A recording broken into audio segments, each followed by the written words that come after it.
Hello friends, તો આજે આપણે એકદમ ઓછા તેલનું અને ઓછી મહેનતે ઝટપટ ખૂબ જ સરળતાથી બની જાય તેવો એકદમ ટેસ્ટી અને હેલ્ધી નાસ્તો બનાવીને તૈયાર કરશું.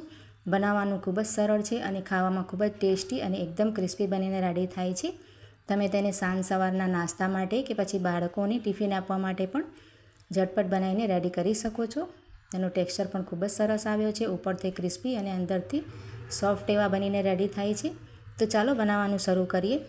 તો બનાવવા માટે આપણે સૌથી પહેલાં એક બાઉલમાં અહીંયા 1 કપ જેટલો બાજરીનો લોટ લઈ લેવાનો છે અને સાથે જ આપણે 1 કપ જેટલો ઘઉંનો લોટ તેમાં એડ કરીશું. તમે ઘઉંની લોટની જગ્યાએ જવારનો જે લોટ આવે છે જુવારનો તે પણ એડ કરી શકો છો. અને આપણે નાસ્તાને એકદમ ક્રિસ્પી બનાવવા માટે 1/2 કપ જેટલો રવો એડ કરી દઈશું અને સ્વાદ પ્રમાણે મીઠું એડ કરી દેવાનું છે. અને બધી જ જે વસ્તુ છે તેને સારી રીતે પહેલાં મિક્સ કરી લઈશું, એટલે બધા જ લોટ સરસ રીતે મિક્સ થઈ જાય.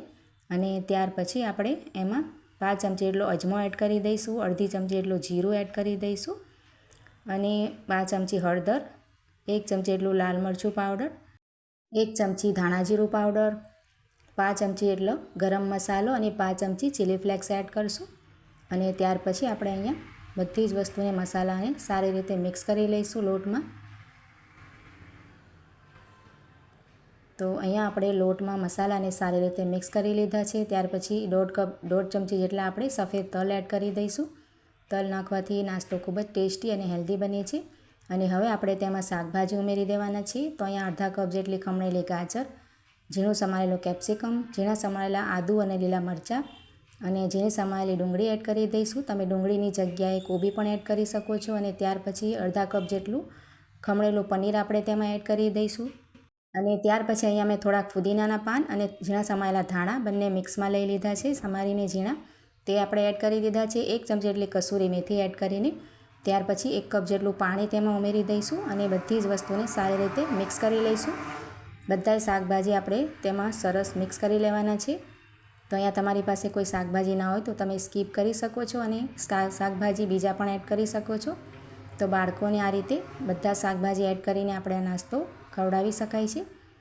તો અહીંયા જરૂર પ્રમાણે આપણે પાણી એડ કરવાનું છે અને સરસ તેનું આ રીતે ખીરું બનાવીને રેડી કરી લેવાનું છે. જરૂર પ્રમાણે આપણે પાણી ઉમેરશું અને આપણે પાથરી શકાય એ રીતે તમે જોઈ શકો છો આ રીતે કન્સિસ્ટન્સી રાખવાની છે ખીરાની. તો ખીરું આપણું એકદમ રેડી છે. હવે આપણે ગેસ ઉપર એક પેન રાખી લઈશું. 1 ચમચી તેલ ગરમ કરીને આ રીતે સરસ બધી જગ્યાએ સ્પ્રેડ કરી દઈશું અને તૈયાર કરેલા બેટરને આપણે આ રીતે પાથરી દઈશું. તો પહેલાં આપણે આ રીતે ગોળ તેને બનાવી લઈશું, ગોળ શેપમાં, જેમ આપણે રેગ્યુલર બનાવીએ છીએ એ જ રીતે. તો આ રીતે આપણે નાના કે મોટા જેવા પણ આપણે બનાવવા હોય પુડલા એ રીતે આપણે બનાવી શકાય છે. ઢાંકીને સરસ રીતે કૂક થવા દઈશું અને એક બાજુથી સરસ આ રીતે ડ્રાય થઈ જાય અને સરસ કલર આવી જાય પછી આપણે તેને ફેરવતા જઈને બંને બાજુથી ક્રિસ્પી થાય અને સરસ ગોલ્ડન કલર આવે એ રીતે આપણે શેકી લેવાના છીએ. તો અહીંયા આપણે ફેરવતા જઈને તેને સરસ રીતે શેકીને રેડી કરી લીધો છે. તો હવે આપણે તેને પ્લેટમાં લઈ લઈશું અને બીજી પ્રકારનો ટ્રાયેંગલ શેપમાં આપણે પુડલો બનાવીને રેડી કરી લઈશું. તો ત્યાર પછી આપણે આ રીતે બેટર લેવાનું અને આ રીતે તમે જોઈ શકો છો એ રીતે આપણે તેને શેપ આપવાનો છે. તો એકદમ નવી જ રીતે આપણે ટ્રાયેંગલ પુડલા આ રીતે રેડી થાય છે અને જોવામાં ખૂબ જ સરસ લાગે છે. તેની લુકિંગ એકદમ પરેઠાની જેમ લાગે છે. તો આ રીતે આપણે બેટર નાખીને તેને ચમચીથી સરસ શેપ આપી દીધો છે અને એકદમ સરસ શેકાઈ જાય પછી આપણે તેને ફ્લિપ કરતા જઈને બંને બાજુથી ક્રિસ્પી થાય એ રીતે શેકી લઈશું. તો મિત્રો, નાસ્તાની રેસીપી સારી લાગે તો તેને લાઇક, શેર અને કમેન્ટ જરૂરથી કરજો અને ચેનલ પર નવા હો તો ચેનલને સબસ્ક્રાઈબ કરી આપજો. એટલે આવી જ સરસ રેસીપી જોવા માટે બેલ આઇકનને દબાવજો એટલે તમારી પાસે બધી જ વિડીયોની નોટિફિકેશન સૌથી પહેલાં તમને જોવા મળે. તો અહીંયા આ પુડલાને પણ આપણે બંને બાજુથી સરસ કલર આવી જાય અને ક્રિસ્પી થઈ જાય એ રીતે આપણે શેકી લેવાના છે. તો મહેમાનો માટે ક્યારેક આપણે ઇન્સ્ટન્ટ આ પુડલા બનાવવા હોય તો કંઈક નવું જ બનાવવું હોય તો બનાવીને રેડી કરી શકાય છે. ખૂબ જ તમે જોઈ શકો છો ઇઝીલી આપણે તેને આ રીતે નાખી જ દેવાનું છે અને ચમચીથી જરાક શેપ આપી દઈશું સરસ રીતે અને બંને બાજુથી સરસ રીતે શેકી લઈશું આપણે. તો આ પુડલા ખાવામાં ખૂબ જ ટેસ્ટી લાગે છે. ચોક્કસથી એકવાર ટ્રાય કરજો અને હેલ્ધી પણ છે. બાળકોને ટિફિન માટે પણ બનાવીને આપી શકાય છે.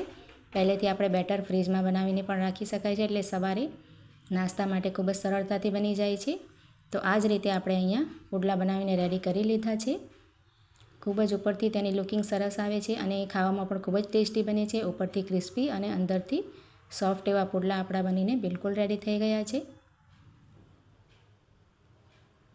તમે તેનો ટેક્સચર પણ જોઈ શકો છો, ખૂબ જ સરસ આવ્યો છે.